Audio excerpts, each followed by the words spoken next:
In some exchange, you will have a chance to ask your questions and hopefully get them answered. Anything you ever wanted to know about the New York City budget, now's your chance. Thank you very much. Thank you, James. Again, my name is John Flateau, and I'm the moderator for this forum entitled New York City Budget 2000. The city budget was just released earlier this month, the mayor's version anyway. And in this governmental structure we have, he does not have the last word, but the city council and we the people hopefully will have major input. What is the mayor proposing? What is the city council's proposals? What will be funded and what won't? These are some of the issues we hope to discuss. Without further ado, let's hear from a distinguished member of the New York City Council, Councilmember Annette Robinson, representing the 36th District here in Bedford-Stuyvesant and Crown Heights. She chairs a juvenile justice task force for the City Council. She is also a very active member of the Black and Hispanic Caucus of the City Council. So I think from those perspectives and others, let's now hear from Councilmember Annette Robinson regarding our city budget. Thank you. Thank you very much, John, and I'm very pleased to be here to participate in this forum this afternoon. You should be aware that each member works to maximize the funds going to his or her district. As with previous budget negotiations, I will do the best that I can for my constituents. There are also a number of key challenges that may be unique to members of the Black and Hispanic Caucus, but around which we should be able to build a coalition with other progressive-minded council members. These center on defeating the mayor's budget reductions and cuts for critical programs affecting the central Brooklyn community. Cuts to CUNY are part of the mayor's drive to downsize and ultimately dismantle the city university. For instance, he has proposed eliminating $10 million for the CUNY Merit Scholarship Program and College Now program, $38 million cut to the public library system, $10.5 million cut from the Brooklyn Public Library alone, $20 million for youth services. Restorations and additions are needed. The mayor does not provide additional funding for the Civilian Complaint Review Board. We need to enhance the CUNY Cadet Program. The mayor's $15 million minority recruitment drive could be better spent on this program. We have asked the John Jay College of Criminal Justice, who administers the best program in this nation, to provide us with a proposal that would better spend that $15 million that the mayor has for police recruitment. And also, we reject funding for school vouchers, reject funding for 1,500 more police officers, and spending an estimated $30 million from the tobacco settlement on health care needs. Board of Education's capital program. Right now, both the mayor and the council leadership are refusing to provide new capital funds until the Board of Education puts forward a detailed capital spending plan. So you see, just from the quick synopsis of what is in the proposed budget, that we have a challenge in the city of New York. And we, as members of the New York City Council, the Black and Hispanic Caucus, have said to this mayor that we are going to be equal partners in government. Had the opportunity a few weeks ago to sit across from the mayor and to let him know that we were deeply concerned that his policies, when he talked about racism, we told him that his policies for social and economic justice in the city of New York are racist. Indeed, his economic policies are racist in nature because those that were talking about economic justice didn't have the resources to be racist. And so in that context, the mayor has sent out a very racist signal in the city of New York. In addition to that, I dare to say that the policies that are projected toward our young people say to them that you do not count, you do not have any place in this society. The only place that we see fit for you is jail. And I've said that publicly to the mayor. Because he has taken away money for alternatives to incarceration, they're looking now to expand Spofford, reopen Spofford. They're also expanding, which we've argued for, the expansion of non-detention facilities within the community.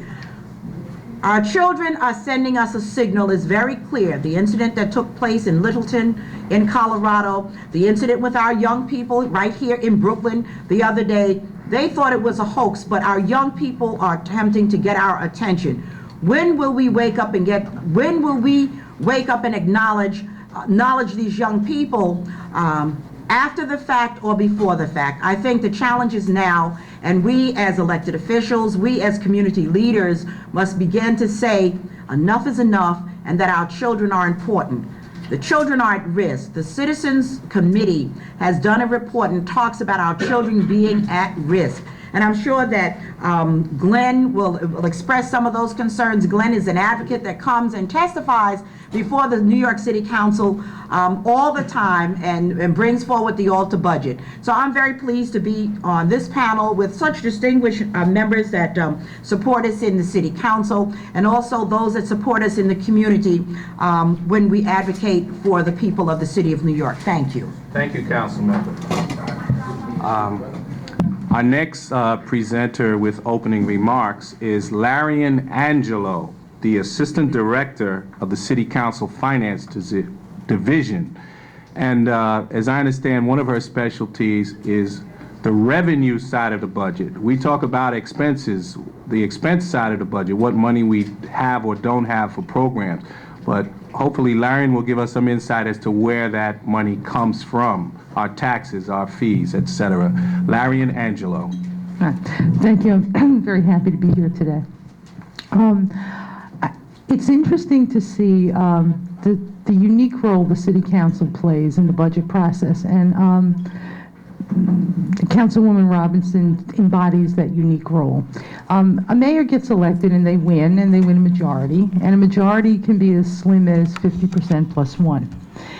And the role of the council then is to make sure that the voices in the city that perhaps didn't vote for the mayor or perhaps don't agree with the mayor have an opportunity to be heard. And the councilwoman does that exceptionally well. And it then opens up the budget process so that not just the people who agree with the mayor, but the whole spectrum of people in the city get their point of view heard. You don't always prevail, but at least you get heard. It is true I work mostly on the revenue side, and I wanted to talk today briefly about a point of tax policy that is going to be very important for a lot of communities in this city, and that's the earned income tax credit. Now, there's a very difficult problem here in the city in that there are about 100,000 households in New York City who have no federal tax liability, no state tax liability, but still pay income taxes to the city government. And that's because New York City does not have an earned income tax credit. Now, this program is being called the largest anti-poverty program in the nation. And essentially what it does is allow low-income households, particularly those with children, to reduce their tax liability. And in fact, if the tax liability goes below zero, these households get a credit, dollars, from the federal government and from the state government. So it's a program that really helps people stay in the labor market. It helps low-income families continue to work and helps them, make ends meet on a monthly basis. And as I said, it's been a tremendous problem in this city that there are people who actually pay city taxes but owe nothing to the federal or state governments. This year, the council has proposed an earned income tax credit that would be equal to 100% of what the state gives. There's also been this new federal regulation that will permit states and localities to use part of the TANF money, which is the block grant that replaced AFDC, towards the refundable portion of the earned income tax credit. So what that means is that the city could institute a very deep earned income tax credit at very little cost. So the council proposal now would put approximately $190 million into the hands of low-income households. providing them with a tremendous benefit and a tremendous incentive to stay in the labor market and keep working, even though they may, in fact, work at relatively low wages. The mayor agrees that the city needs an earned income tax credit, but the credit he's proposing is at a much lower level. In fact, it would only be at about 5% of what the federal credit is. So by comparison, our proposal would put $190 million into the hands of low-income households. The mayor or the administration's proposal would only put $48 million into those low-income households. This will be a point that the councilwoman will negotiate with the mayor and fight to get some compromise, at least, that would raise that above $40 million. So it's going to be a very important issue in the upcoming budget negotiations. Another tax policy issue, again, very important, is a child care credit. And what this does is the federal government and the state government allows families, low and moderate income families, to take some of the money that they spend on child care off their tax liability. The council has proposed a tax credit for child care equal to about $30 million. So far, the administration has made no proposal on this area at all. A third tax policy program that would be of interest to many communities is a first-time home buyer assistance program. And what this would do would be basically eliminate the portion of the mortgage recording tax that is paid when you buy a house, because most of us do have to take out a mortgage. And the tax now is about 2.5% of the value of the mortgage.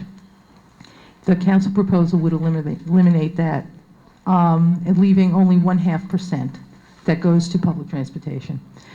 The mayor essentially, again, agrees in principle, but we're still talking about the technical details. So overall, I think what you see in the council's proposals on the revenue side are a very similar set of principles that you see on the expense side that the councilwoman discussed, which is more of a focus on helping low and moderate income people find a place for themselves in this city. Thank you, Larian. Our next presenter is Glenn Passanen, the Associate Director of the City Project, which is the only organization that I'm aware of that systematically puts out what they call an alter budget, an alternative budget to the budget that the City of New York proposes. So let's hear an overview from Glenn as to their take on the city budget process at this point. Thank you, John.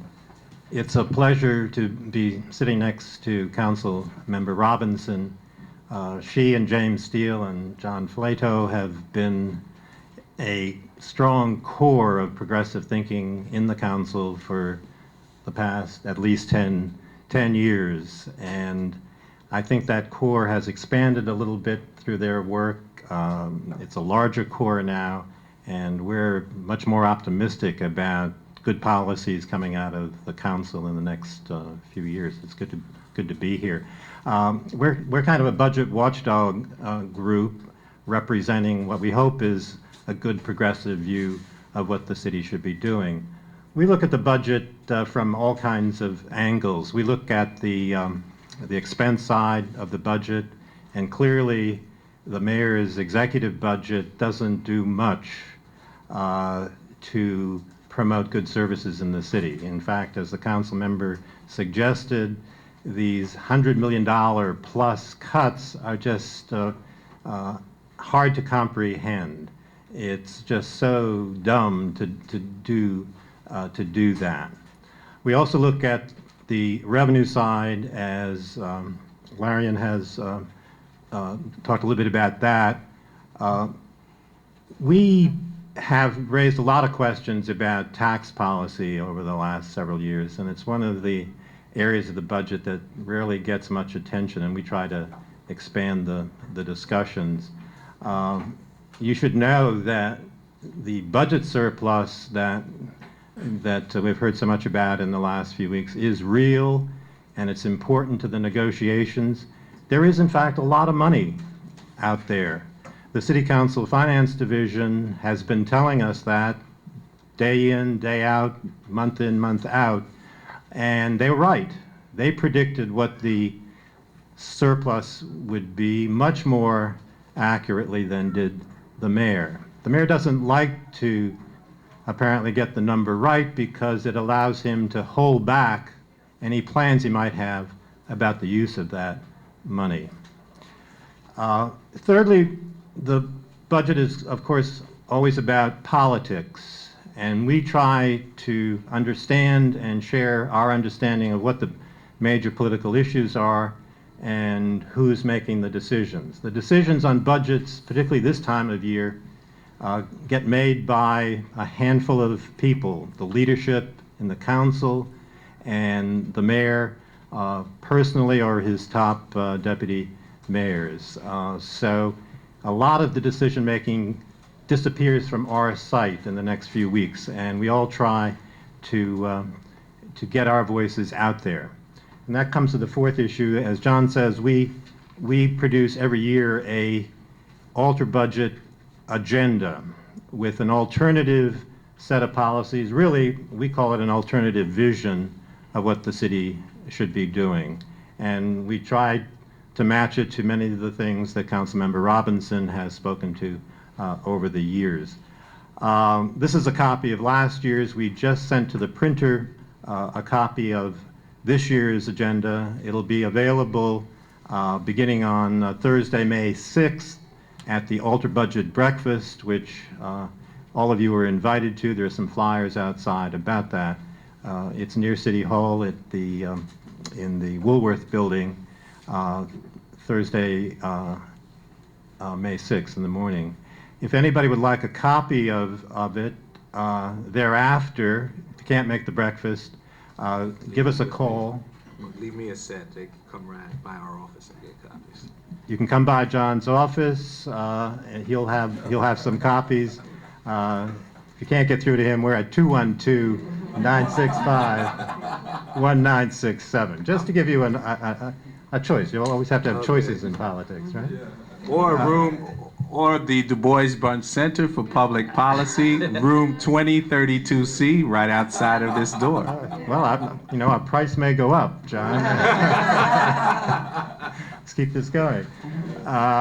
Just a word about this year's agenda. If you look at last year's cover, it has a picture of a baseball stadium. And the big topic a year ago was what's going to happen, how much money is the mayor going to throw at George Steinbrenner and the owners of the Mets because he's such a great baseball fan. That story is still very much alive in this budget. There hasn't been nearly as much publicity about it, but one of the key things is how much money is going to be devoted to a plan to build several sports stadiums in this city with no plan that has been shared with folks like us. We think that that's no way to do business. Our theme this year is quality of life for whom? We've been hearing about the quality of life from the mayor for the last 5 years, and our agenda suggests that the quality of life has in fact deteriorated in any number of areas. It raises the question, whose quality of life has improved? And the agenda looks at about 25 specific issue areas, from education to youth services to seniors, and cites the bad things that have happened in each and every area over the last 5 years, acknowledges an occasional positive thing that's happened, generally, perhaps exclusively, because of the council's work, and then lays out a vision in the short term and in the long term of what each of these areas should look like, perhaps under a new mayoral administration, the way things are going. So it's an outline for an alternative vision. It's got a lot of detail, specific policies that we would hope you and others would join us in fighting for. And we think that budgets are always a long battle. There's going to be a short battle here in the next 10 weeks that we'll be part of, the council member and others here will be involved in. And we think we can make some progress if we all work together. Thank you. The true intentions of government, the true intentions, are written in their budgets. We're going to focus on two specific policy areas now, our last two presenters. Economic development and the whole array of human services. Our next presenter is Todd Turner, who is counsel to the Economic Development Committee of the New York City Council. Todd? Thank you, John, and I also want to thank James Steele and Medgar Evers College for inviting me to participate in this forum. Prior to coming here, I was directed to talk about economic development issues, in particular with respect to Brooklyn in the context of the budget. First I want to do is tell you a little bit about the committee and what we do and how that affects the budget sometimes. As counsel to the Economic Development Committee, I'm responsible for the legislative priorities, including drafting legislation and coordination of the council's oversight of legislation, programs, and the budget hearings during the course of the year. The committee is made up of 9 members, 5 of which reside here in Brooklyn, including Steve DiBrienza, Ken Fisher, Angel Rodriguez, Martin Golden, and Una Clark here from Central Brooklyn. So Brooklyn is well represented on the Council's Economic Development Committee. One of the things that the City Council Committee did was recently in February of this year, the committee started to embark on borough-based economic development activity hearings, oversight hearings. And so the first series was held here in Brooklyn at the Brooklyn Marriott Hotel in downtown Brooklyn. And we heard testimony from Borough President Howard Golden's office, Congressman Nadler, Congressman Major Owens, and representatives of business and community and development organizations here in Brooklyn. Primarily, the committee has oversight of 2 agencies responsible for economic development activity in the city. That is the New York City Department of Business Services and the New York City Economic Development Corporation. The Department of Business Services is a mayoral agency with the mission to provide guidance for business services and to develop New York City's companies that are in need of business assistance. The department also provides oversight and funding for business improvement districts, economic development zones, the federal empowerment zone, commercial revitalization programs, and the Mayor's Office of Film and Television Production. The Economic Development Corporation is a public development corporation, the president who is appointed by the mayor, and the Economic Development Board, and its mission is to provide a variety of services and administer several economic development programs to retain and expand commercial and industry in the city of New York. EDC contracts with the city through the Department of Business Services for its operating funds, and it administers several economic development programs, including the Industrial Development Agency Program, the Industrial and Commercial Incentive Program, and the Relocation Employment Assistance Program, which provide certain tax benefits for companies that do business in the city of New York or relocate to the city of New York or industries.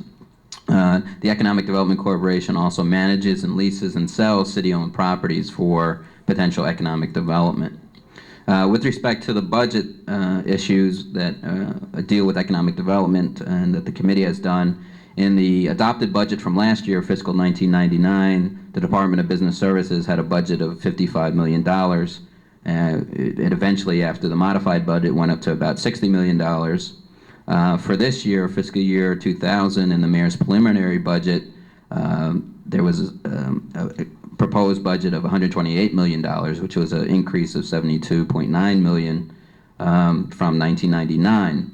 And the increase was primarily from $96 million in funding for a sports facilities corporation, which is a separate entity that the mayor is proposing to build stadiums, as Glenn was talking about, in several areas, including Brooklyn and Staten Island, with minor league baseball stadiums, in addition to potentially Yankee Stadium and a new Mets Stadium. It should be noted that there's continuously a struggle between the mayor and the city council with respect to community revitalization funds. The mayor in this year's budget, as in last year's budget, did not propose any commercial revitalization program money, which is money that's given to local development corporations, business organizations in order to improve local businesses and areas. And those are primarily outside of Manhattan, but also inside Manhattan. So once again, the mayor this year proposed not to include any money. Last year's budget, the council restored $1.2 million in those fundings. So I'm assuming, again, that's going to be part of the city council's response and negotiation to include that money, because that goes to groups in your community here in Brooklyn that are trying to do work on economic development issues in your area. For the Economic Development Corporation, last year's adopted budget was only $3.7 million, and the preliminary budget for this year, fiscal year 2000, is only $3 million. Once again, this is the EDC contracts through the Department of Business Services for their funds. But unlike the Department of Business Services, EDC has a capital budget allocation, and those allocations are done usually in 3 or 4 year cycles. For the current, the cycle that was proposed last year from 1999 to 2002, the capital budget was $546 million, of which about $298 million was actually spent during the course of last year's budget. In the preliminary budget, the capital budget is up to $559 million, representing about 2.4% of the entire capital budget for the city. It should be noted that in at least our preliminary hearing on the budget back in March, it indicated that about 75% of the capital budget directed for economic development was being spent in Manhattan and Brooklyn. But if you break down those numbers, most of it's being spent in Manhattan. So there are other boroughs, and that's one of the things that came out of the hearing that we had in Brooklyn, was about the lack of economic development initiatives in Brooklyn. Everything is kind of self-done without the city's help. In the past week, the mayor has released his fiscal year 2000 executive budget, and the council will be starting budget hearings on that on May 6th. The Economic Development Committee itself will be holding its hearing on the economic development agencies on May 7th at 12:30 at City Hall. So if you want to come down and talk about what the mayor is proposing at this point, I'd welcome you to participate. That's how you can participate. What I'd like to do is just hold off a little bit on what's happening in Brooklyn, and maybe I'm sure there's going to be some questions about that later.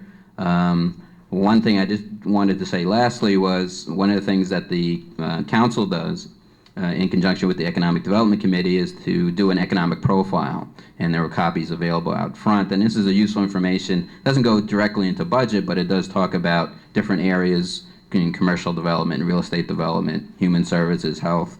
So it gives you an overview of some of the things that are going on in the city of New York, and it's a good guide and resource. So those are free and available to you. I also had a couple of handouts that probably for the preliminary budget indicated where the spending goes for the Department of Business Services and for the capital budget for the Economic Development Corporation. So you can have those, and I'd be willing to answer any questions that you have.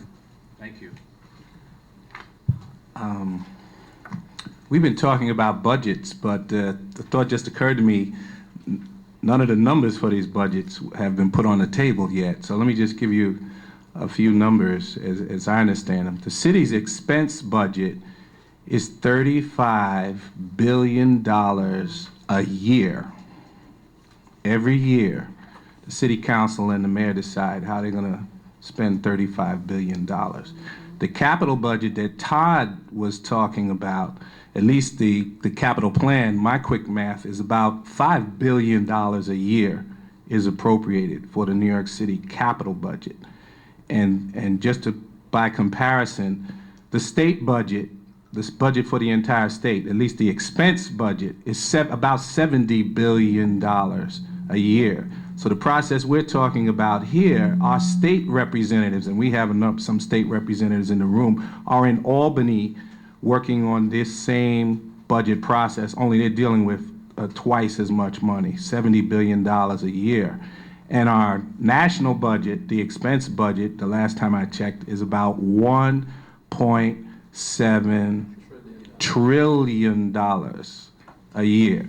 So that's what our congressional representatives are dealing with in the budgetary process.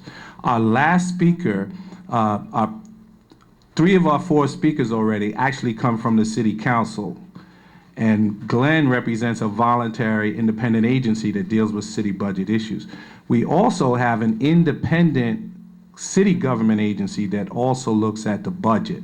And that is an agency known as the Independent Budget Office, which some members of government did not want to see come into existence. And hopefully she'll refer to that. Sofia Quintero is the Senior Budget and Policy Analyst dealing with the human services sector. So let's hear now from Sofia.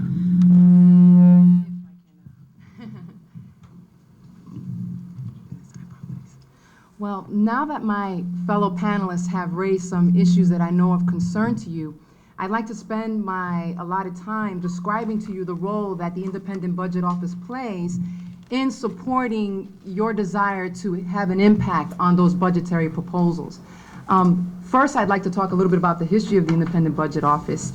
And the Independent Budget Office, the best way for you to think about what we do is think of us as the People's Budget Office.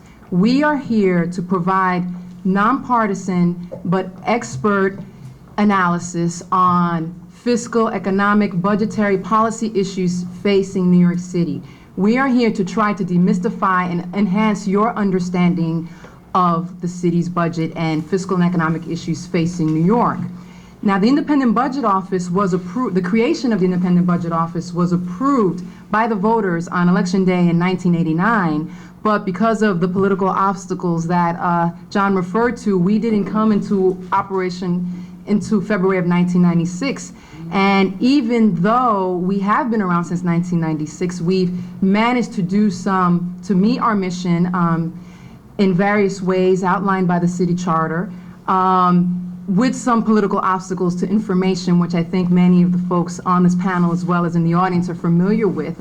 We had a lawsuit in order to try to get access to the information and the data that we needed so we can provide the kind of analysis that we need to answer any questions that other elected officials may have about the budget, that the media may have about the budget, community-based organizations, as well as average citizens.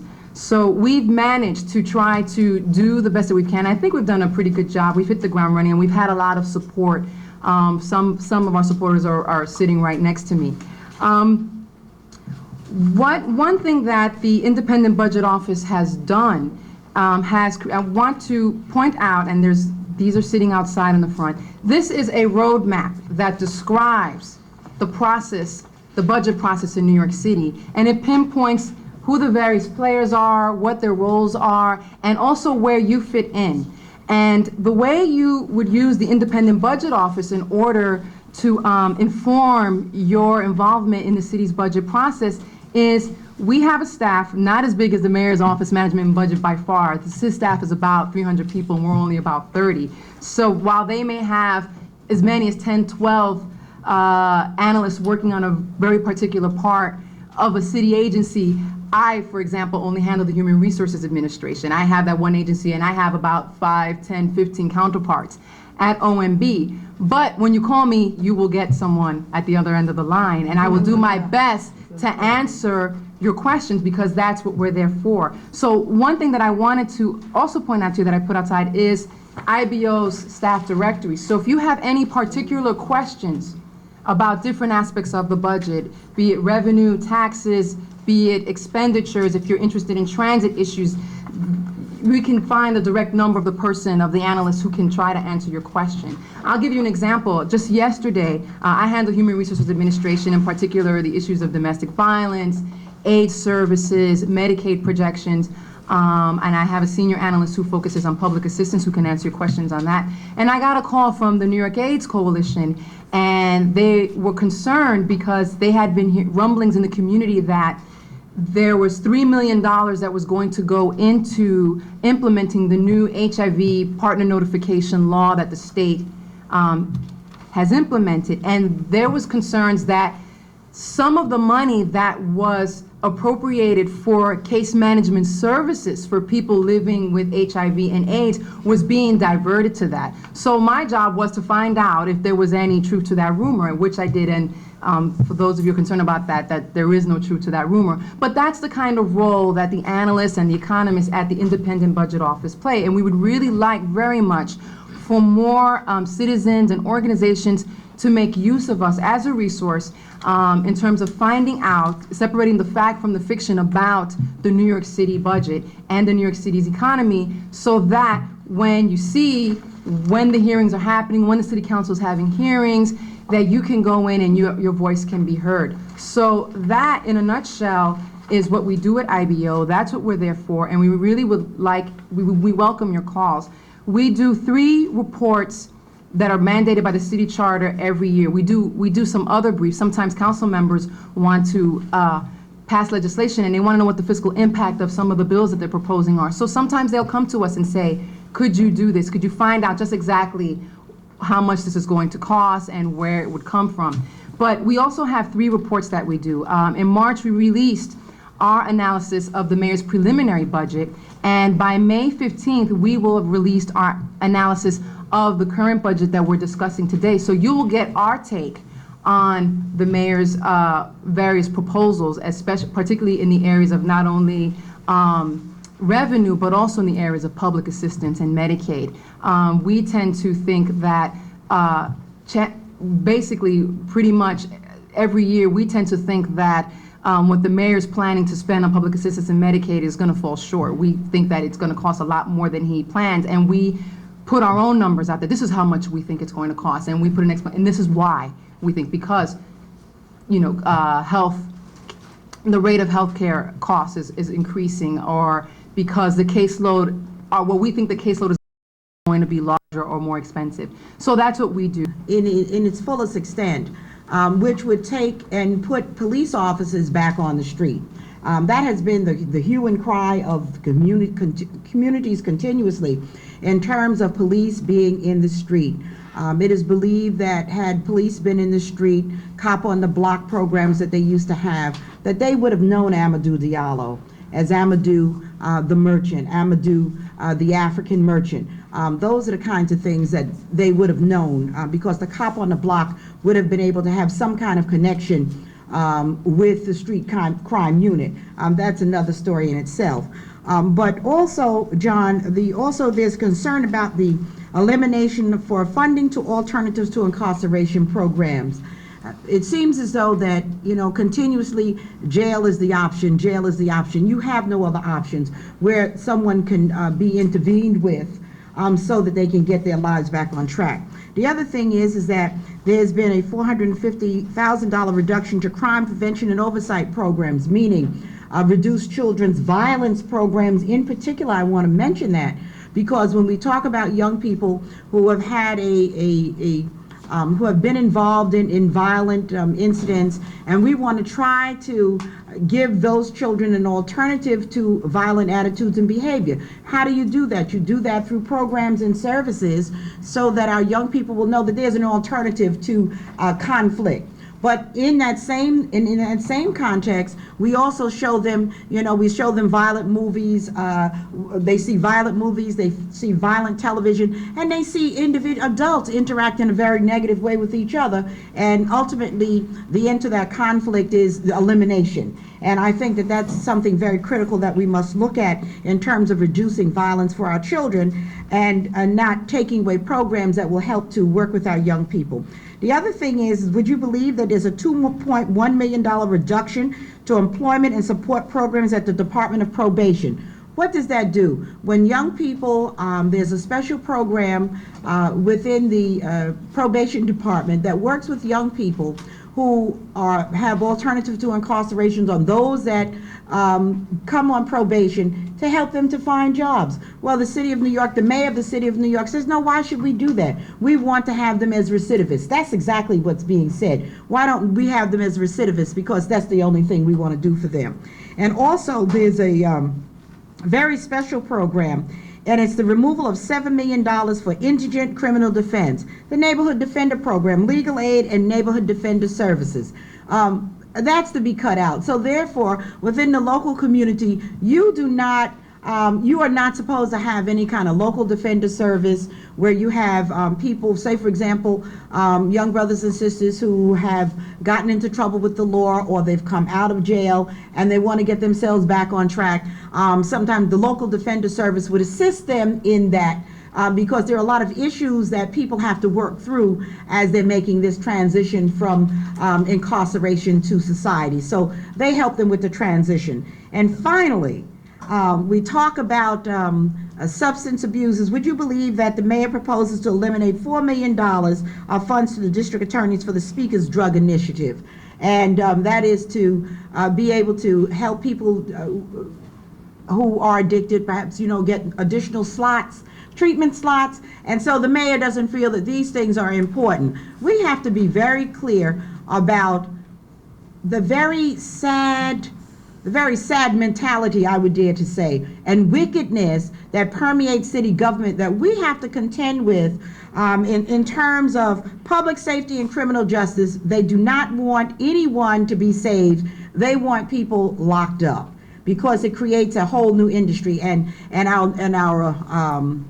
our facilitator this afternoon certainly can share with you the details of that, the building of the prison industrial complex, of which he's written a book about.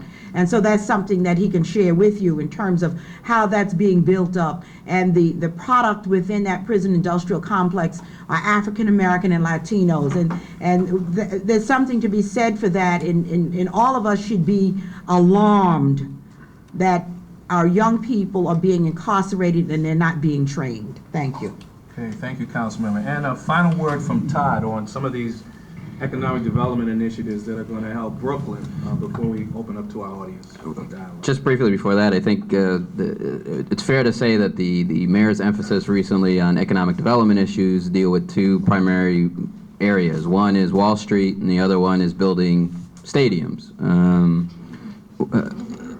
Recently, within the last 6 months, the mayor announced a $225 million deal for Wall Street in order to expand the stock exchange, New York Stock Exchange, in downtown Manhattan. There's a lot of discussion, at least in the council and the members of the committee, with respect to, is Wall Street driving the economic boom that we have in the city of New York? And I think, I rely on my colleagues in the finance division to say, yes, it is. It is responsible in part for why we have a $2.1 or $2.3 billion budget surplus. So there's that emphasis with respect to making sure that Wall Street continues and stays here. One of the other things that comes out of that is whether or not the commercial and tax incentive, tax benefits that we're giving to companies to stay in New York are actually creating jobs as opposed to just retaining them.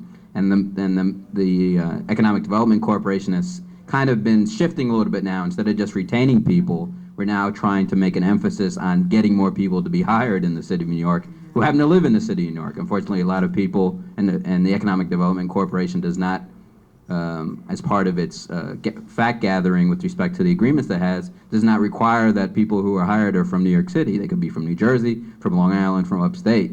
So that doesn't necessarily benefit the city, or at least the city residents. With respect to the stadium proposals, I mean, obviously it was a large issue last year with respect to the governor's race, and with respect to how late or how the budget negotiations were done last year. Obviously, right now, the administration has proposed approximately $882 million for construction of stadium in the city of New York. And those stadiums are primarily, although there's been recent changes and discussions, potentially a West Side Stadium in Manhattan, one refurbishing Yankee Stadium in the Bronx, which is ongoing discussions, I understand, with the federal empowerment zone that has Upper Manhattan and part of South Bronx in it. There's also discussions about redoing Met Stadium, or the Shea Stadium, at the same location, building a new up-to-date stadium. And there's two proposals right now with respect to building minor league stadiums in Coney Island, Brooklyn, and in the North Shore of Staten Island. So the question that arises, and particularly with the Brooklyn delegation to the Economic Development Committee, was they raised is whether or not the $30 million approximately that the mayor has proposed to build a stadium in Brooklyn is going to provide the economic benefits that everybody thinks. Because if you think about it, and I'd even know that the Independent Budget Office did a study last year as part of its process of the ongoing discussions with respect to the West Side Stadium, whether or not there is any viable economic benefits by building a stadium somewhere. And obviously you're going to have those temporary jobs for when people are there and if there's special events going on, but the question is raised, okay, you're going to spend $30 million, how are you going to recoup that? How are people going to get jobs? How do we guarantee that there's actually some benefit to the community where it's built? With respect to, I guess, more central Brooklyn, there are a couple of things that are going on I just want to bring to your attention with respect to economic development activity. Some of you might have read within the last couple of weeks with respect to the Lowe's Theater here on Flatbush that Magic Johnson's Development Corporation is coming in to build a 12-screen modern multiplex here in Brooklyn. That's a $30 million project. They expect that 100 people will be hired as a result of that. One of the other things that the City Economic Development Corporation is doing is it's undergoing a major study with respect to the Port of New York and whether or not the waterfront properties in Brooklyn is going to be involved in that potential expansion of trade and commerce with respect to the port as compared to New Jersey. So although that's on the shores of Brooklyn, that's a economic vehicle that goes on that has a critical role with respect to Brooklyn and its place as far as providing good-paying jobs for the people of Brooklyn. So. Okay, thank you. Let's mix it up, audience, with some of our experts here. Question. Good afternoon. I'm not an expert. I'm a student. My name is Paul Irvin. I just want to ask, there was a flyer outside, and it is wondered if the mayor has been on a jab this year in trying to fight social services. I know in the budget estimate, there's $120 million that would be cut from youth services alone. And programs that I'm really interested, because I hear a lot of people talk about there is a decline in the unemployment rate in the city, but when I go through Brooklyn, I don't see that decline, because minority neighborhoods still are struggling to get some of the benefits of development that is being touted by the mayor. There's an estimated nearly $900 million in taxes that the mayor has proposed to cut from the budget. And he's expected to use some of the surplus to fill that gap. I am saying, wouldn't that surplus be good for places like Brownsville, Bed-Stuy, Flatbush, and those communities that youth service? I remember when I first came to Medgar Evers, they had a wonderful program where they trained young people in job training skills, showed them how to go out there and get a job, how to do an interview, and all of those things. Those programs have been cut out. They're no longer in existence. So I'm wondering if City Council, and I'm a good friend of the City Council person, I'm wondering if aren't those the issues that we should be championing every day, because we have a mayor, and most of the budget this year is based only on elections. You know, all the major groups that are rich, wealthy, owners of property, they're getting billions of dollars worth of cuts in their taxes and all of that. What happened on the other side? What happened to the people like us who pay the parking tickets, who ride a train to Manhattan? And we would love to see our neighborhoods develop. I'm wondering what is happening to us with this. We have a surplus this year. Let's let the panel tackle some of those issues. You know, I just want to say this, that the other day that I signed on to a piece of legislation calling on the mayor of the city of New York to pass the Empire State Employment Program. Council member Steve DeBrienzer and other council members, I think it was Council Member Foster, had introduced a piece of legislation, and along with myself, that called for a city employment program. I want you to know that every time that I have the opportunity to participate with either the president or the vice president, I talk to them about that we need a jobs program. And certainly your remarks are very timely. Yes, they are cutting out the very heart and soul of the community services that we need in terms of the elimination of the job tap program. That's what they plan to eliminate as well. And 14% unemployment in Brooklyn alone. 14% unemployment. The mayor cited some other figures the other morning, but I had to ask him where was he getting those figures from, because I know that when I walk out on the corners, I see all the young people standing around on corners, and certainly that sends a signal to the community that we need to do something. We're not training people so that they can be viable in the society. And you should be aware that $20 million reduction to youth services, as you should be aware. $1.2 million. The mayor also proposes the elimination of council discretionary funds. The city council has money that they provide to various community-based organizations, senior citizens programs. Well, the mayor proposes within this budget to take that money out, which takes into account $1.2 million. He also has taken out money for legal services, money for HIV prevention and education and family planning programs. He's taken that out. He's taken out money for the Health and Hospital Corporation. He's taken out money for community consulting contracts that help people within their homes, train tenants and in advocacy and those kinds of things. So certainly, and also he proposes $500,000 reduction to housing court information and landlord training services. So certainly there is no concern for people like you and I. And as I look at it more clearly, there is for lack of a better word, an ethnic cleansing going on in the city of New York as I see it. Often I stand up and tell people there's a tale of two cities going on, one for the rich and one for one for the rich and one for the very rich, because the poor people are being eliminated. Poor people are being eliminated. Either you're pushed out of the city because you don't get the benefits that you need, or you fall into this big hole. People are falling into a big hole because I see them on a regular basis that they're coming to my office. They don't have food. People don't have places to live. So those people, John, that have been pushed off the welfare rolls, I don't know where those people are, because many of them fallen into a big hole. Many of them are homeless. The other thing is that some of them have doubled and tripled up, and many of them have left the city. So therefore, there's a form of ethnic cleansing that's going on. I rode the train yesterday for the first time in many, many months, because most of the time, I'm on the move and I have to get to where I need to get to quickly. And I looked at the trains yesterday and saw who's riding the trains. It's people of color that's mostly riding the trains back and forth. Other people have express buses. They also have ferries that are jetting back and forth all over the place. So we have to look at that in terms of how there is a systematic removal of people from the system, and then on both sides. So some people have a way of just coming through, and then there's others that are being pushed out. So we have to be clear about who the city is being developed for, and the mayor of the city of New York is clearly pushing out poor people. Other questions? She had a response. I just wanted Lorian.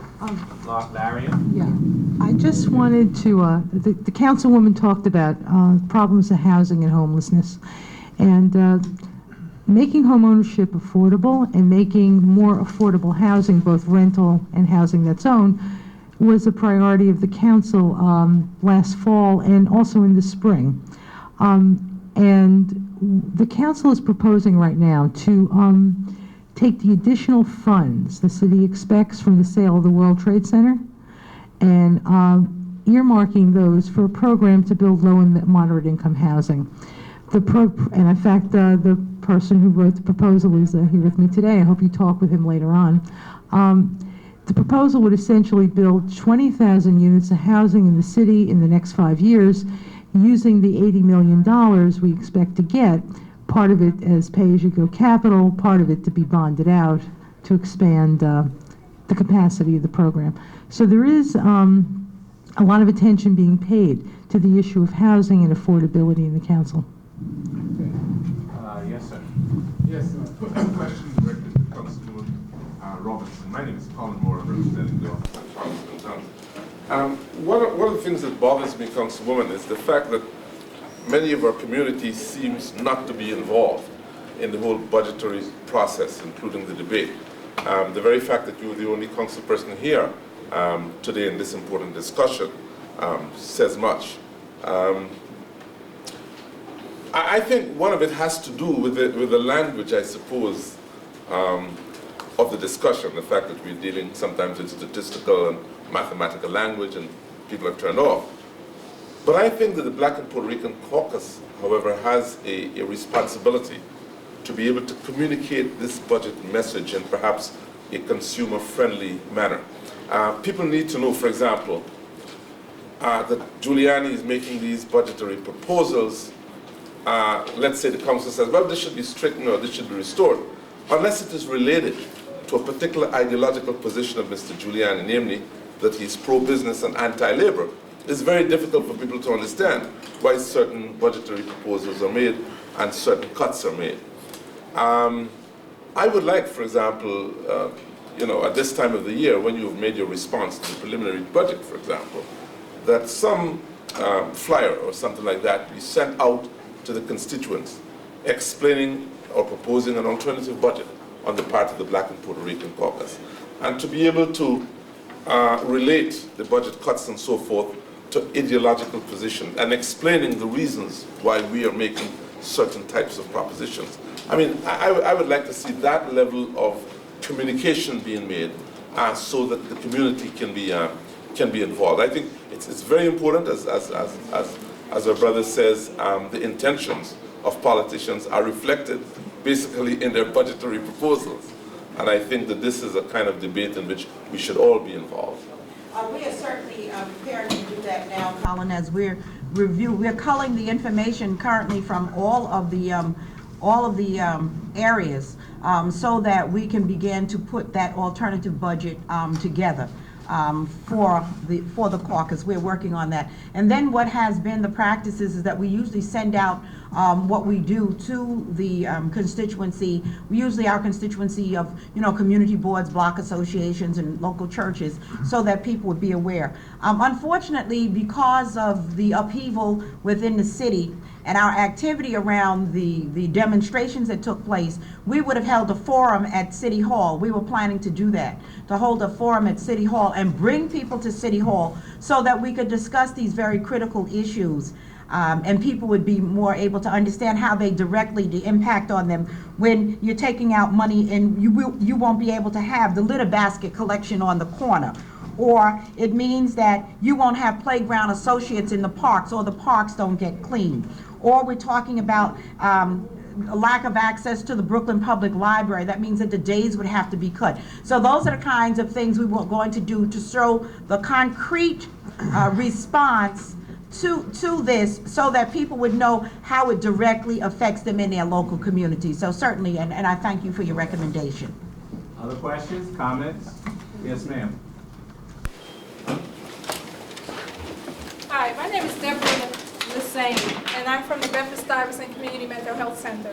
And I just have two things to say. In response to what the gentleman just said, I just want to say that Councilmember Robinson brings information to the Bedford-Stuyvesant community on a regular basis.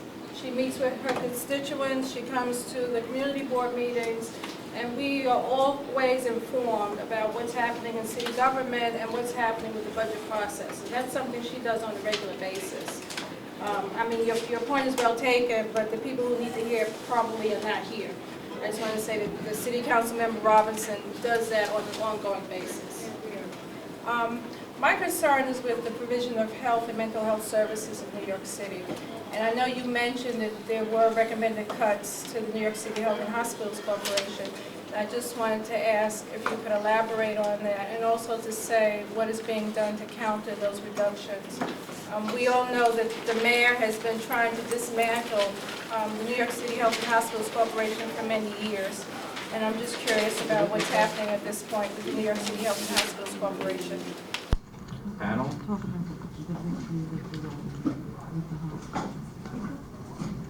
Well, I would just point out that there is a specific $5.5 million cut in the mayor's executive budget, which is, again, money that the council initiated, I think, last year for the first time, and it's part of this package. And we should underline, I think, the fact that you never hear the mayor talking about any of the issues that the council member was just alluding to. If you look at his budget, he really talks only this year about tax cuts and vouchers. That's seems to me, the overall, and baseball, although for political reasons, I think he wants to keep the stadium focus quiet. Wayne Barrett has a piece in the Village Voice, and there's a flyer that includes it outside. And he's absolutely silent about that. In fact, I just wanted to point out our alter budget agenda, the cover this year will not be a baseball stadium. It's going to be a chain link fence view of City Hall. Yeah. Those of you who have not been near City Hall, you can't believe the symbolic and real message that this mayor is sending. Our cover will show the front steps seen through a chain link fence, and there will be placards stuck on the fence. Healthcare, youth, seniors, all of those who can't get in to City Hall. You literally can't get into City Hall unless you have some clear purpose and you pass muster, frankly, with the police department. One of my colleagues at a hearing just a week ago, talk about racial profiling, has raised the question in front of a mayor's agency, are the people who are being permitted to access City Hall being done so on the basis of color? She thinks that that's so. I guess all I'm saying is that the message here is fairly simple, and to turn that around, that's hard. And that's, I think, what we're interested in trying to do. Sophia, perhaps on some of those health and Well, health issues? I actually don't have the figures for HHC with me, but if you give me your name and your contact information, I will get back to you with the details of what the mayor's proposing for the Health and Hospitals Corporation. And Marion? The Health and Hospitals Corporation and the healthcare industry in the city in general. Healthcare is the largest single industry in New York City, providing employment for over 300,000 people, many of whom, probably 80% of whom are women, probably 60 to 70% are Black or Latin folks. There's been a recent issue with HHC and the contracting out of services from the Brooklyn Central Laundry facilities. Now, what's so unfortunate about this is that you have about 206 people working in the Brooklyn Central Laundry facilities of HHC who do very tough work, very hard work for not a lot of money. And the mayor has proposed contracting that service out to a firm in New Jersey, who will at least put in an initial bid at a much lower price. But on the other hand, the city is losing the purchasing power of those workers who do those very difficult jobs. In addition, there's another question about, can this firm in New Jersey actually provide the services? I believe this laundry does a turnaround time of 48 hours. 48 hours. 48 hours as opposed to 24 that the central laundry would do. And there's sort of a joke going around that all the HHC workers are going to have a roll of quarters to get the laundry done. But it's a very unfortunate situation, both from the point of view of provision of services and also from the point of view of economic development and employment for people. John, I wanted to add. Sophia? There is an aspect of HHC's fiscal viability that the IBO is looking at. We are in the process of studying compensation to HHC for care of the uninsured. There's much talk about trying to make the Health and Hospitals Corporation much more competitive with other hospitals, particularly hospitals in the private sector. But what sets HHC apart from those hospitals is that it has a very clear mission of providing quality health care to people who cannot afford it. And we're not just talking folks who are, for example, who receive Medicaid or Medicare. We're talking about people who have no insurance whatsoever. And what we're seeing is that we are very concerned that HHC is not getting adequately compensated for caring for those who can't afford to pay for their health care, and that's going to put it in a very troublesome fiscal situation in the future. So that is actually a study that we are working on now that we hope to get out soon in time to inform policymakers on the state level, because that is something that's being considered and being revisited now. Folks previously mentioned the tobacco settlement. That's very contested money. Folks at HHC would like to see some of that tobacco settlement money perhaps go to financing care for the uninsured, but again, that's very contested money. Folks in education would like to see that go into prevention activities, and so that is something that is currently being hashed out now at the state level at this moment, and we are looking at that. On that note, I see some state officials here sitting next to the distinguished former State Commissioner of the Division for Youth, Leonard Dunstan, is Chief of Staff to State Assemblyman Albert Vann, and now that you've raised that state issue, the city is not in this budget process alone. The federal government plays a major role. So what are, Rosalind, could you briefly enlighten us as to a couple of those state issues that may impact on the city budget process, such as the tobacco settlement issue and any others, Medicaid? Thank you, Brother Flateau. I raised my hand to really ask a question, but being here another, and Leonard Statement kept, first and followed by. right, Leonard kept saying they can't see you, and I said, well, that's all right.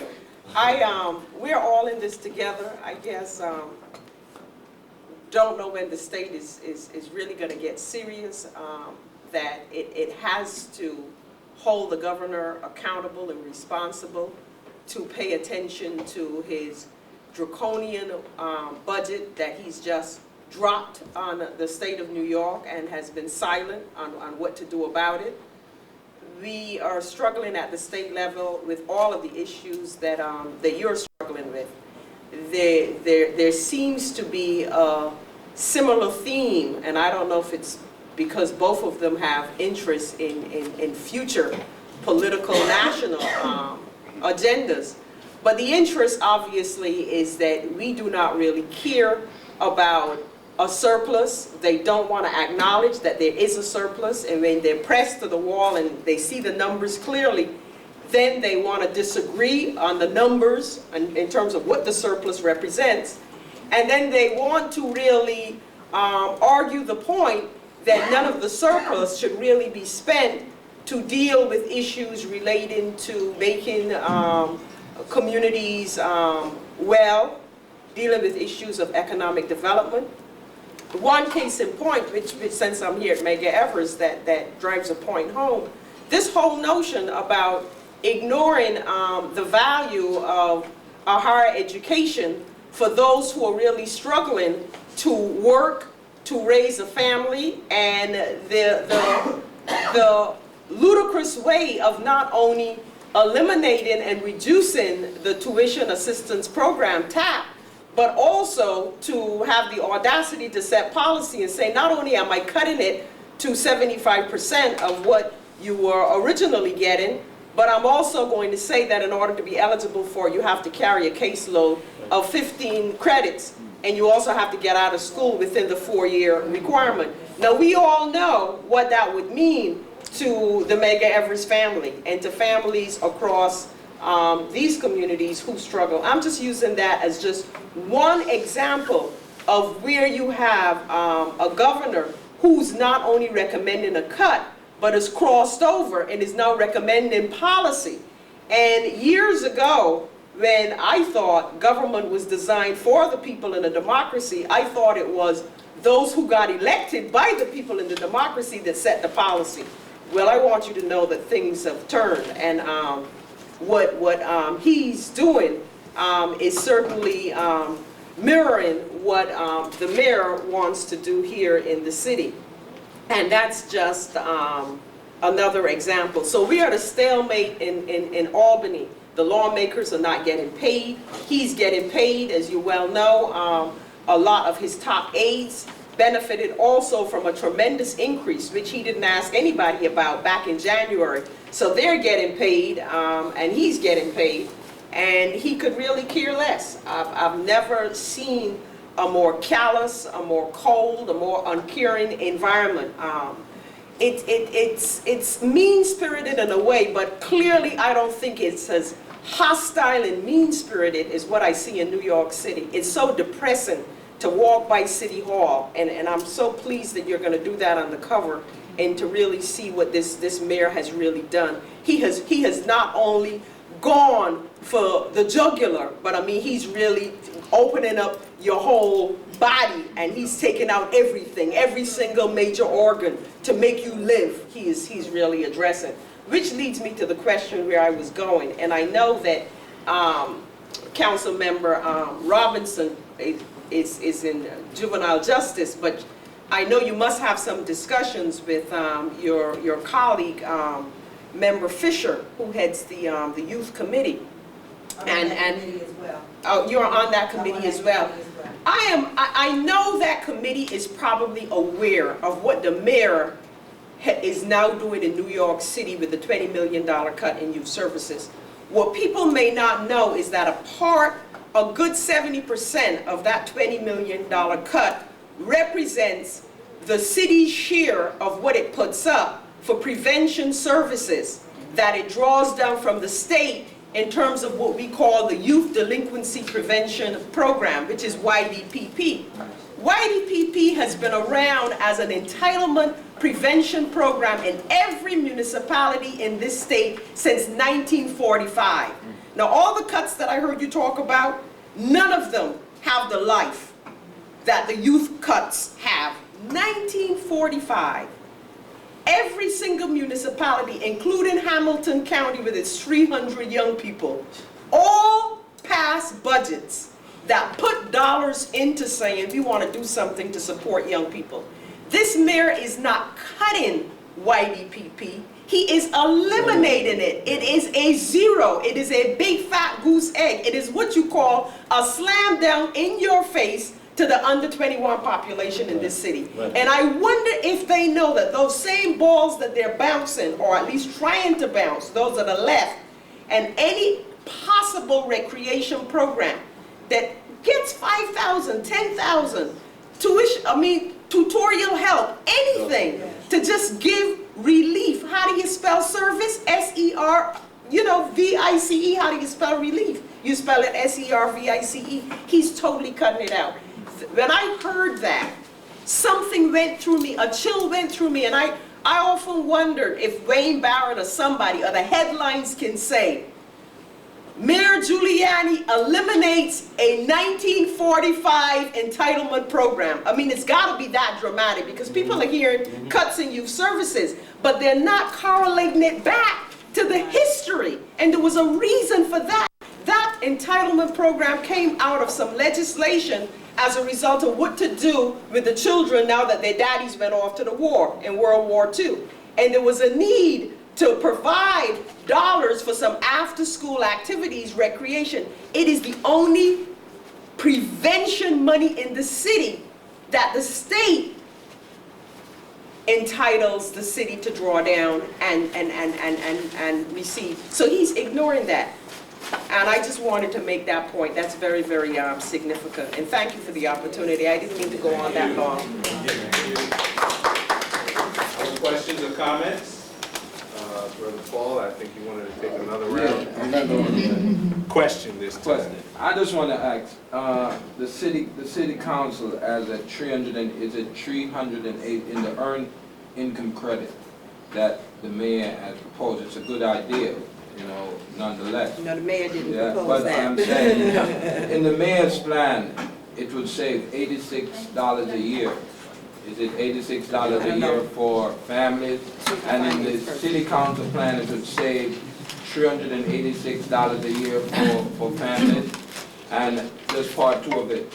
You talked about juvenile delinquency and all of that, and the sister talked about it. It mirrors in Albany and in the city. In the governor's budget this year, the governor's proposal is to build 3 new prisons. So I'm wondering if we are cutting all the service in the city so we could have more children to send upstate in these treatment prisons.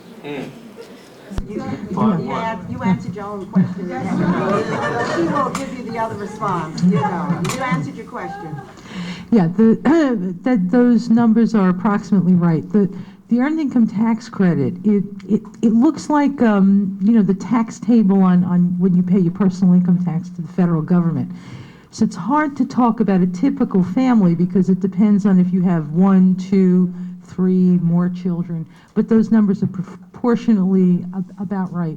And again, at this time, it would be unfortunate for the city not to give the deepest earned income tax credit it can, since the bulk of the credit will be paid for essentially by the federal government. So it'd be very sad not to do it at this moment. Okay, Kevin, Parker?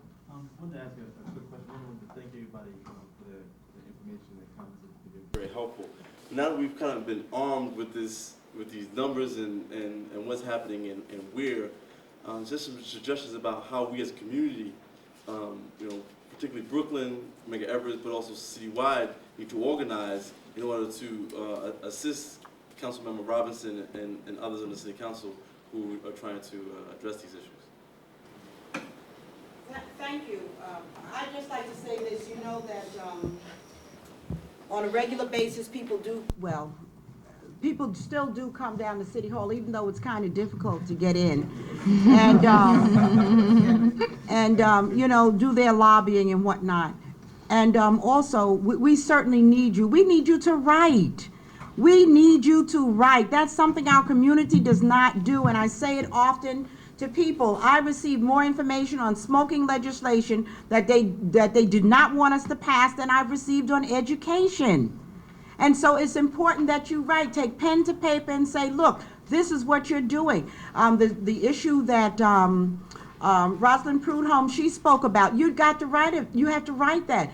The young people come down to City Hall, their program directors come down to City Hall, and they testify and let us know of the impact. We just had a hearing on Staten Island Tuesday night. The young people couldn't have been more impassioned about the need for services, as we've described, in terms of after-school tutorial programs, how they help to lift their self-esteem, peer tutors. Those are the kinds of things that we do with the YDTP dollars. We also have the Jackie Robinson Center for Physical Culture, which has about 6,000 young people involved. If that program is severely cut the way it is intended here, we will not be able to service those young people. What happens to those young people that are actively engaged on a daily basis in programming that leads to leadership development that is mirrored by those of us sitting here? What would we have done if we didn't have some kind of activities within our lives? At the time, it wasn't for me in terms of I went to dancing school, I did singing, you were in Girl Scouts. I mean, you were involved in activities and you went to church. And so, since many young people aren't going to church as much anymore, we have to provide some programming for them so that they have some activities that fill their time. Because I don't care what economic strata they cross, all of the young people, there were black young people, there were Latino and white children who said they need some programs and services.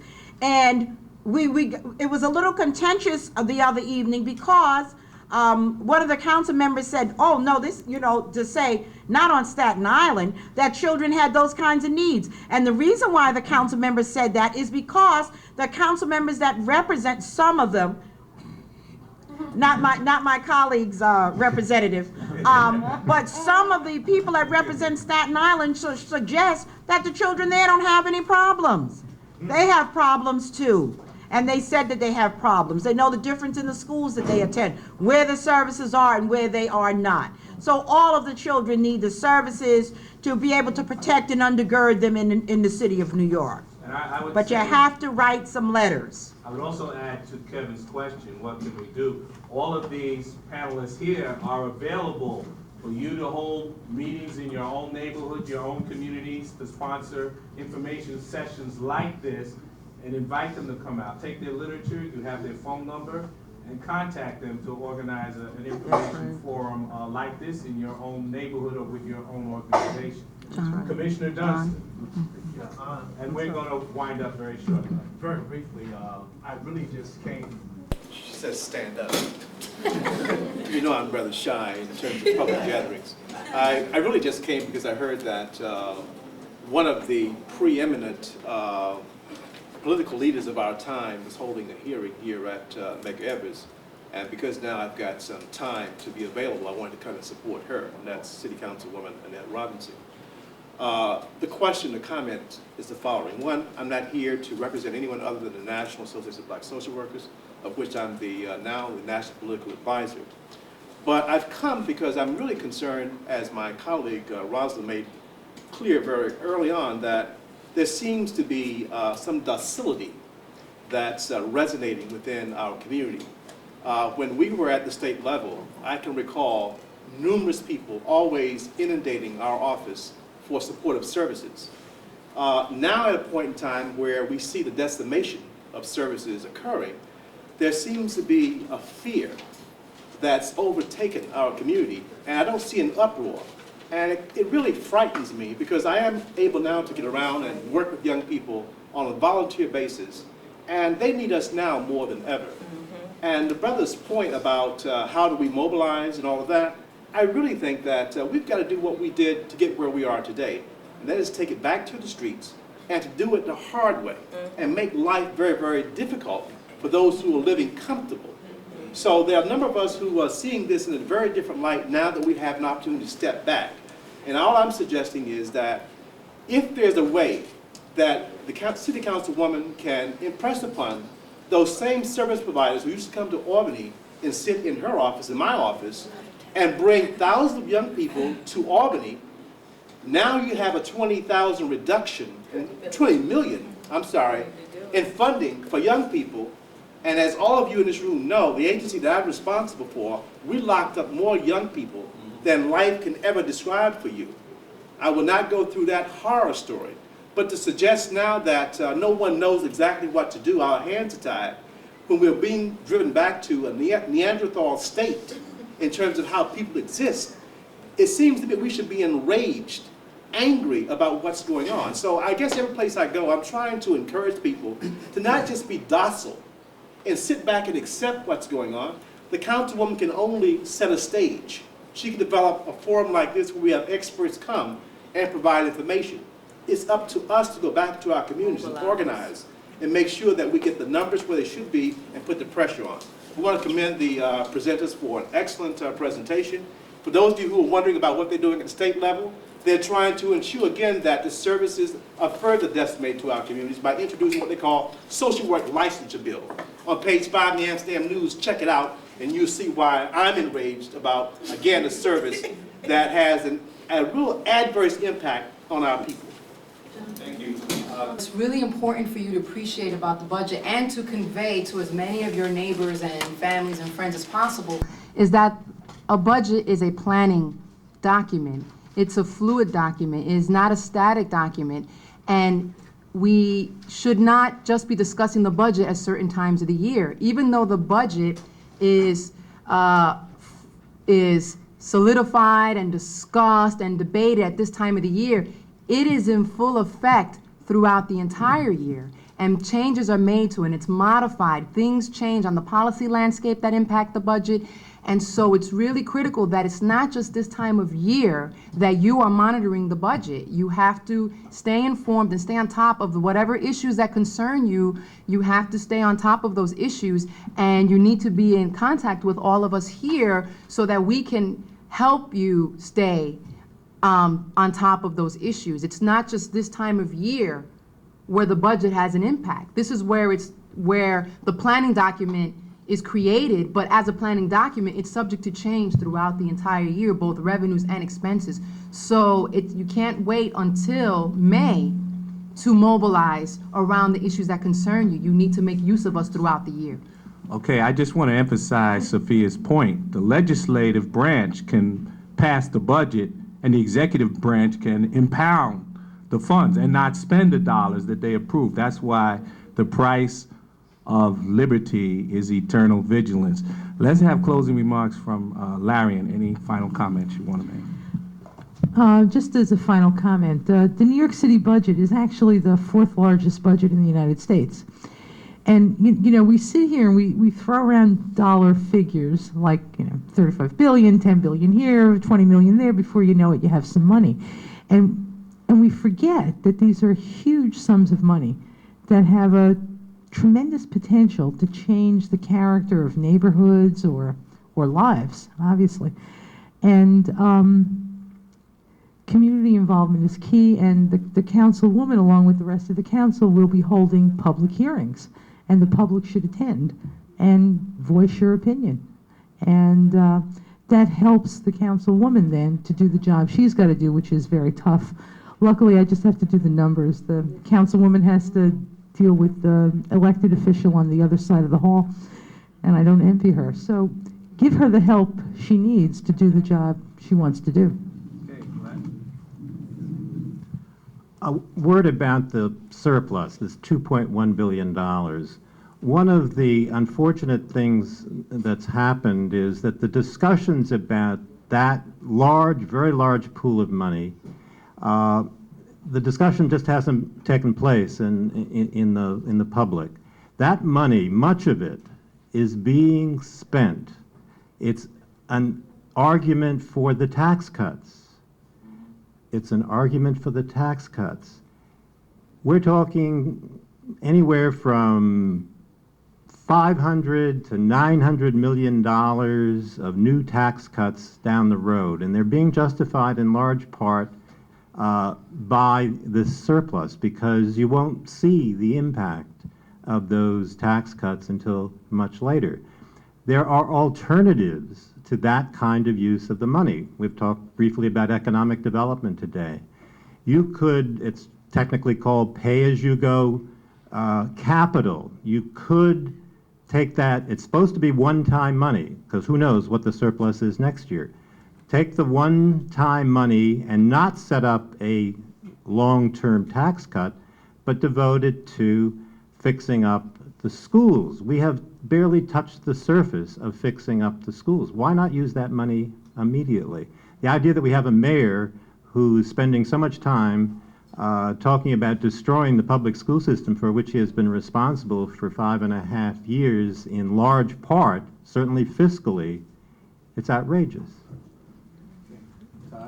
Kind of come at this from I try to be logistical and not be, as a councilwoman can be, forceful for any particular point of view. But the questions that were raised with respect to organizing and getting people involved in the process, unfortunately, have been problems, at least recently anyway, in our community. And I think it's unfortunately caused in part by the fact that, at least on the executive leadership, both on the state and the city level, they've indicated to us that they don't care about our concerns, and they've expressed that in their budgets and the way they deal with us, and how they don't even sit and talk to our elected officials. So I think it's somewhat difficult, even though we can do the writing of the letters. We can, you know, the mayor has a radio call-in show every Friday, I think it is, a call-in. You know, he has hosted town hall meetings. I mean, he was recently just on Staten Island, and, you know, it was like a puff piece for him, unfortunately. But, you know, he doesn't come to our community where we want to raise those concerns. And unfortunately, you know, the only time he's been forced to do anything that he doesn't want to do is as a result of the recent incidents of police misconduct. And therefore, the community came together and organized in order to act and have him react. Unfortunately, I don't know if that's going to happen with respect to the budget. It might be, because, let's be honest, community groups, organizations, people are going to be affected by when their funds are not there, when they can't go to school, where they can't go to their program. And so it's only when it personally affects you that you get that mobilization that occurs, or it gets to such a point that, you know, we have to do something. So it's unfortunate. I don't know if that's necessarily the answer, but I think that's where we have to go to. And I look to our elected officials as being part of that, and being part of the process as a professional person with some of the information, and getting that information out to the community so they know when they do talk to the mayor or their elected official, this is what's going on. So I commend the program here at Medgar Evers for doing this, because this is part of the process, and we need to continually to do this in everyone's community in order to make sure that they're informed. And a final word from Councilmember Annette Robinson. Thank you very much, John, to you and the Du Bois Sponge Center for Public Policy, and to James Steele with this Citizens Participation Incubator Project. I certainly want to thank you for your efforts to bring us together, and especially to our viewing audience, I'd like to say that I hope that this forum has helped you to be more aware of what's happening to your tax dollar.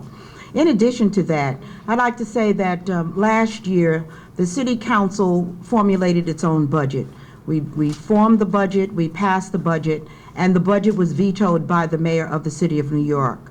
We then took that budget back and we overturned the mayor's veto. The mayor declined to spend the money. It hurt a lot of programs and services within our communities. It is only now, somewhere around March, that monies began to flow to those programs and services. We are hopeful that we will be able to negotiate a budget that will be able to meet the needs of the people of the City of New York, taking care of some of the concerns in terms of perhaps some tax cuts here and there, but I certainly don't believe that we need to be able to give tax cuts, give away the City of New York without taking care of the needs of the people. The people make up New York City, and all of us are the people. We are the people. Again, thank you. Thank you.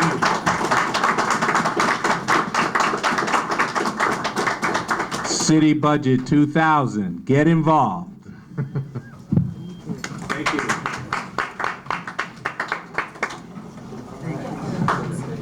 I didn't want to raise the question.